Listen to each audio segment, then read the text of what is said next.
Terremoto en los mercados. ¿Qué ocurrió a inicios de semana con el denominado lunes negro? ¿Y por qué tenemos que estar atentos a las decisiones que tome la Fed, la Reserva Federal de los Estados Unidos, en las próximas semanas? ¿Y cómo esto puede afectar directamente a la economía peruana? Te lo cuento directo a la vena. Pero antes de comenzar, no olvides como siempre darle like a este video, suscribirte a nuestro canal de YouTube y darle click a la campanita. Ahora sí, vamos por ese terremoto financiero.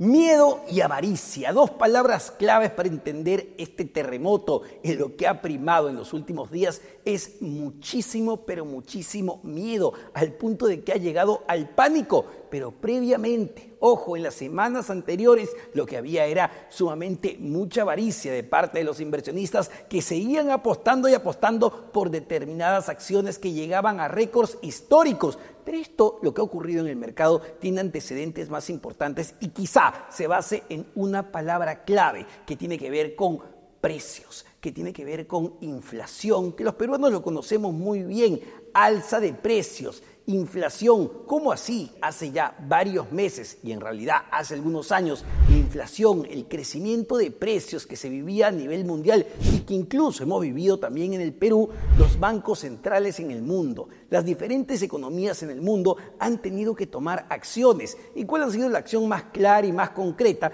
para tratar de contener justamente esos precios? Bueno, subir las tasas de interés, que es un instrumento de política monetaria clave, importante, que tiene todo banco central en el mundo. Las tasas de interés, es decir, encarecer el dinero. ¿Para qué? Para justamente reducir las transacciones y reducir así la inflación. Si yo encarezco el costo del financiamiento, si yo encarezco el dinero que la gente se presta y la obligo o le empujo en realidad a ahorrar y meter ese dinero en cuentas de ahorros para que genere más plata, lo que hago de alguna manera es enfriar la economía. Entonces, lo que ha ocurrido en los últimos años, lo que ha ocurrido en los últimos meses es que los bancos centrales del mundo subieron sus tasas de interés para poder contener la inflación. Y lo que tenemos en este momento, evidentemente, es producto de esas alzas de las tasas de interés. Pero ese temor de precios al alza ha ido disipándose. Sin embargo, no del todo, y los bancos centrales del mundo, justamente ya para poder impulsar sus economías,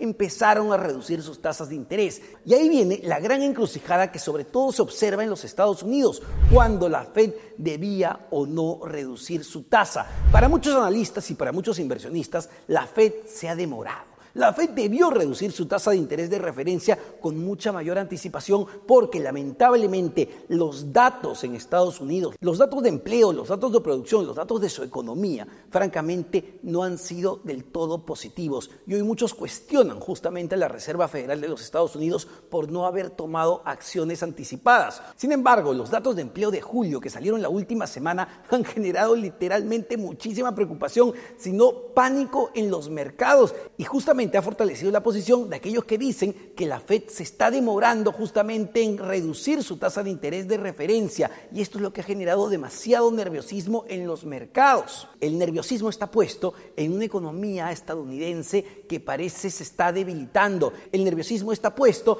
en el temor de que los Estados Unidos, la principal economía del mundo, enfrente un proceso recesivo, y esto se ha trasladado evidentemente a los mercados. Incluso, ojo, en los últimos días se hablaba de una reunión de emergencia de la Reserva Federal de los Estados Unidos para reducir su tasa de interés, cuando el mercado está previendo que esto se produzca todavía en septiembre. Sin embargo, esos rumores, porque quedó en rumores en los últimos días, han sido disipados. No va a haber reunión de emergencia. ¿Por qué? Porque si hay una reunión de emergencia, lo que haría la Reserva Federal de los Estados Unidos es justamente validar ese temor de que la economía estadounidense estaría cayendo en recesión, y esto generaría mucho más nerviosismo y mucho más pánico en los mercados. Pero ojo, no solo se trata de un debilitamiento de la economía estadounidense, sino de otras economías claves e importantes. A ver, lo que ha ocurrido en Japón ha sido tremendo también a inicios de semana. Literalmente se desplomó a niveles que no se veían veían hace décadas.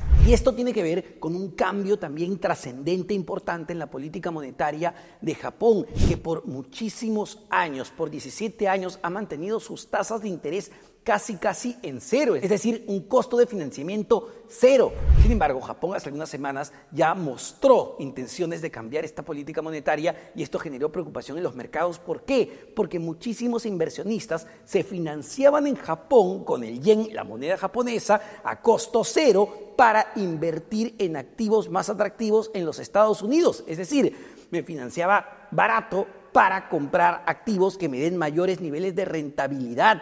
Pero evidentemente la preocupación de que el Banco Central de Japón empiece a subir sus tasas de interés y por otro lado la Reserva Federal de los Estados Unidos comience a bajar las tasas de interés es lo que ha generado un terremoto, porque tendrías a gente financiándose a un costo ya no tan bajo para comprar activos ya no tan rentables en los Estados Unidos, y esto es lo que ha generado muchísimo miedo y muchísimo pánico, llevando justamente a la bolsa japonesa a desplomarse.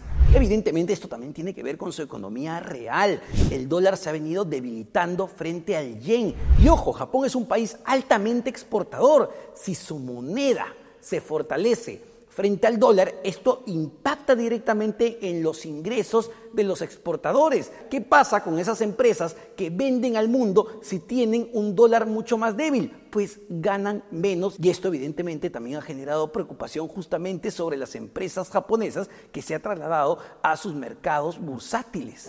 Pero a ver, hablemos del otro gigante económico, hablemos de China, que tampoco viene mostrando, ojo, resultados favorables. Las previsiones que tenía para sus exportaciones no han salido como se esperaban. Es decir, vemos al gigante asiático también mostrando signos de debilidad, y esto ha preocupado muchísimo a los mercados. Sin hablar de lo que ya ocurría con las empresas tecnológicas en los Estados Unidos, las 7 magníficas, como se les denomina, con todo este boom de la inteligencia artificial, donde solamente veíamos que la rentabilidad de esas acciones crecían y batían récord tras récord. Ojo, cuando ya había inversionistas como Citibank, por ejemplo, que hace algunos meses decidió salir y desinvertir y deshacerse justamente de este tipo de acciones ante la preocupación de que estos crecimientos estén siendo motivados por mera especulación. A esto se suma que recientemente, hace algunos días, Warren Buffett anunció que se desharía de la mitad de sus inversiones justamente en las empresas tecnológicas. Esto ha generado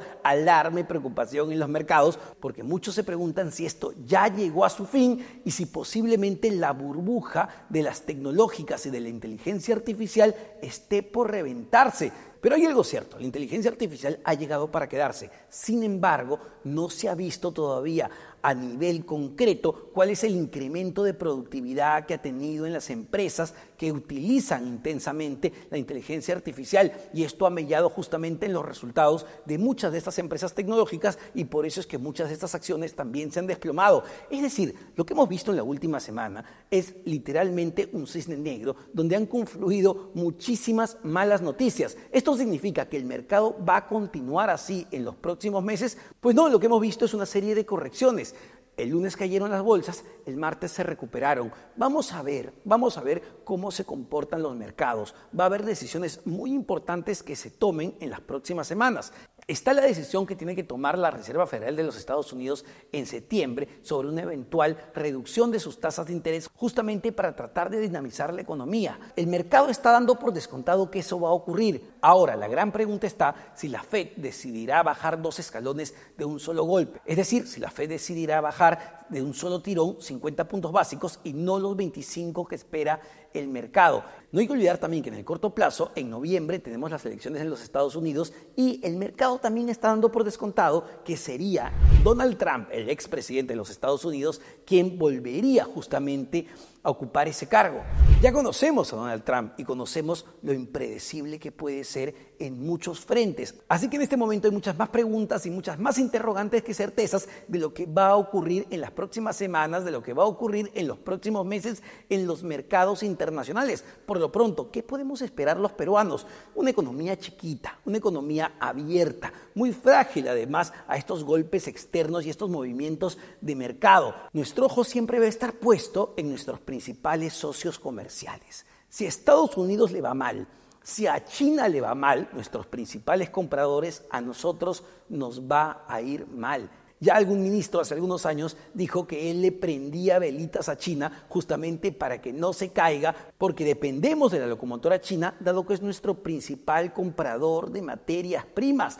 Gran parte del cobre que producimos se lo vendemos a China. Si a China le va bien, al Perú le va bien y a las exportaciones peruanas les va bien. Sin embargo, nosotros tenemos nuestros propios nubarrones de incertidumbre a nivel local. Evidentemente, el nubarrón más grande que muchos inversionistas locales y extranjeros se hacen sobre el Perú es ¿qué va a ocurrir en el país luego de julio del 2026? Esa es la gran pregunta y muchas de las acciones que se están tomando hoy en día tienen ese plazo de vigencia. Pero también seamos bastante concretos. Somos un país resiliente que está acostumbrado justamente a moverse en estos niveles de inestabilidad, tanto a nivel local como a nivel internacional. Así que estaremos atentos justamente a los movimientos del mercado, pero en este momento la gente en el país, en el Perú, tiene que seguir trabajando. La economía tiene que seguir andando y la buena noticia dentro de todo para nosotros en el corto plazo que la economía se está recuperando de manera importante. Así que esperemos justamente que estos nubarrones que siempre están presentes en los mercados internacionales no se intensifiquen en los próximos meses